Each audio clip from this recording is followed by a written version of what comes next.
جو رجب کا مہینہ ہے جو حرمت والا مہینہ ہے، اسی مہینے میں ایک بزرگ جنہیں ہم اور آپ حضور خواجہ غریب نواز رحمۃ اللہ علیہ کے نام سے جانتے اور پہچانتے ہیں، ان کی میں بس ایک بات بتانا چاہوں گا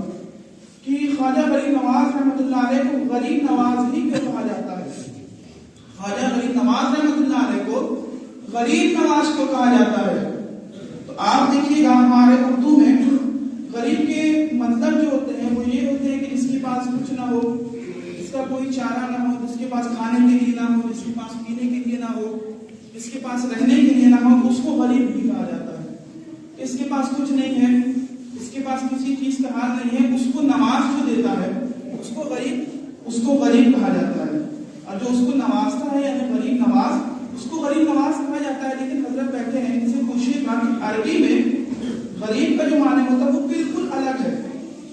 عربی میں جو غریب کا معنی ہے وہ انجان کے معنی میں ہے۔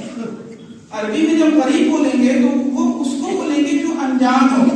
یعنی ہم آپ کو نہیں جانتے ہیں تو آپ غریب ہو۔ یہ تو ایک معنی غریب کا یہ بھی ہے کہ انجان ہے، ہم اس کو نہیں جانتے وہ ہمیں نہیں جانتا، یہ غریب ہے۔ تو غریب نواز کی شان یہ بھی تھی کہ جو انجان تھے، یعنی وہ خراسان سے آئے تھے ہندوستان کی طرف، تو ہندوستانی جتنے بھی تھے کہ سب انجان تھے، یعنی کہ عربی بولا گیا تھا غریب تھے۔ ان کو ایمان کی طرف سے سرفراز فرمایا، 90 لاکھ لوگوں کو ایمان